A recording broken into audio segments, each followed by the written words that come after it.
আসসালামু আলাইকুম and welcome back to another video. আশা করি সবাই ভালো আছেন। তো আজকে আমি আপনাদেরকে যেটা দেখাতে যাচ্ছি সেটা অবশ্যই থাম্বনেল দেখে বুঝতে পেরেছেন। তো চলুন সরাসরি ভিডিওতে চলে যাই। বাইক ওয়াশ করার জন্য আমি মূলত খুবই কম টাকা এখানে ইনভেস্ট করেছি।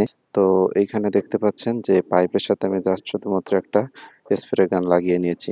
এটা হচ্ছে ২ প্রকার হয়। একটা হচ্ছে প্লাস্টিকের আর একটা হচ্ছে পিতলের। তো আমি যেহেতু প্লাস্টিকেরটা ইউজ করছি, আপনারা চাইলে পিতলেরটাও ইউজ করতে পারেন। পিতলের স্প্রে গানটার দাম পড়বে হচ্ছে ৬০০ সামথিং, আর এটার দাম নিয়েছে ৳২২০। তো জায়গা বিশেষে এবং ক্ষেত্র বিশেষে কম বেশি হতে পারে। অ্যান্ড এটা ঘুরাইলে এর কয়েকটা মোড আছে। এই মোডগুলো হচ্ছে চেঞ্জ হয়। পানের মোডগুলো চেঞ্জ হয়।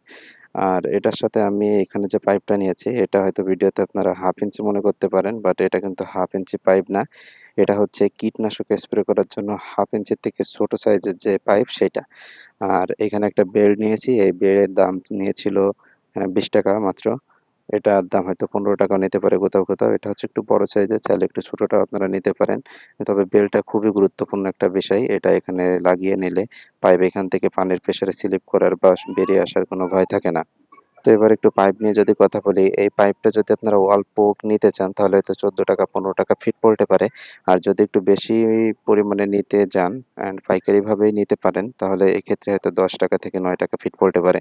এখানে আমার 40 ফিট মতো পাইপ আছে অ্যান্ড এটার দাম পড়েছে ৳400। তবে তার আগে আমি ১ হাত মতো পাইপ কিনতে গিয়েছিলাম, যেখানে আমার কাছ থেকে ৳15 ফিট নিয়েছিল। তো আপনারা একটু বেশি নিলে আশা করছি ৳10 থেকে ৳9 ফিটের মধ্যে পেয়ে যাবেন। তো এই পাইপগুলো কিন্তু আপনারা যেকোনো স্যানিটারির দোকানে গেলেই পাবেন না। এগুলো সাধারণত কীটনাশক স্প্রেও বিক্রি হয় বা কীটনাশকের মালামাল বিক্রি হয় যেগুলো যে দোকানগুলোতে, সেখানে গেলে আপনারা এই পাইপগুলো পাবেন। আর এখানে আমি একটা এক্সট্রা বেল নিয়েছি। এই বেলটা ট্যাবে লাগানোর জন্য। তো এই পাইপটা কিন্তু ট্যাবের জন্য। অনেকে 1/2 ইঞ্চি পাইপ ট্যাবের জন্য ইউজ করে, এতে পানির প্রেশার বেশি আসে না। তো এখানে দেখতে পাচ্ছেন এটা কিন্তু সরাসরি ট্যাবের মধ্যে ঢোকানো যায় না, যে কারণে এটা পুড়িয়ে একটু বড় করে নিয়েছি ট্যাবে ঢোকানোর জন্য। ট্যাবে ঢোকানোর পরে এই বেলটা আমি এখান থেকে ট্যাবের সাথে লক করে দিই, যে কারণে খোলার কোনো সম্ভাবনা থাকে না। তো এর থেকে কম খরচে কিন্তু আর কোনো ওয়ে নাই যে ওয়েতে আপনি খুব সুন্দরভাবে বাইকটা ওয়াশ করতে পারবেন। এর ক্ষেত্রে যদি আপনি কোনো বালতি অথবা মগ নিয়েও বাইক ওয়াশ করতে চান, সেক্ষেত্রে আপনার ৳500 র উপরে খরচ পড়তে পারে বা ৳500 খরচ পড়তে পারে। সেখানে আপনি ৬০০ ৳৬৫০ এই প্রসেসটা পেয়ে যাচ্ছেন ৳৬০০ য়। তো চলুন আমরা একটু সেট করে দেখি। তো এটাকে আপনারা জাস্ট এভাবে ট্যাবের মধ্যে দিয়ে দিবেন। আর তারপরে এখান থেকে বেলটা একটু টাইট করে দিলেই হবে। এক্সট্রা ট্যাপ থাকলে আপনারা সবসময় এটা লাগিয়ে রাখতে পারেন। এখানকার প্রসেসটা কমপ্লিট। তো আমি এখান থেকে ট্যাপটা ছেড়ে দিচ্ছি। তো এর কিন্তু কয়েকটি মোড আছে। এখান থেকে যখন আপনি ঘোরাবেন তখন পানির স্পিডটা কম বেশি হবে। তো এখন যেটা দেখতে পাচ্ছেন, এই যে পানির স্পিড হচ্ছে এটাই।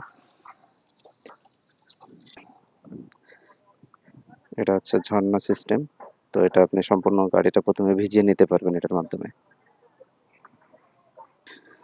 এক্ষেত্রে একটা বিষয় মাথায় রাখতে হবে যে আপনার অবশ্যই বাসার ট্যাঙ্কিটা কিন্তু একটু উপরে থাকা লাগবে। আমার এখানে কিন্তু ৫ তলার উপরে ট্যাঙ্কি, যে কারণে আমি পানির স্পিডটা ভালো পাই। তো অনেকে কিন্তু শ্যাম্পু গুলিয়ে কাপড় দিয়ে ভিজিয়ে সেটা দিয়ে গাড়ি পরিষ্কার করে থাকে। তো যারা এভাবে গাড়ি পরিষ্কার করেন তাদের জন্য সবথেকে কম খরচের সহজ উপায় হচ্ছে এটা।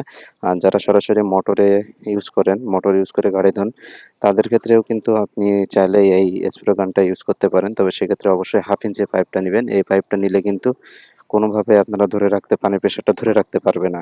তো এই ছিল আজকের ভিডিও। তো ভালো থাকবেন সবাই। আল্লাহ হাফেজ।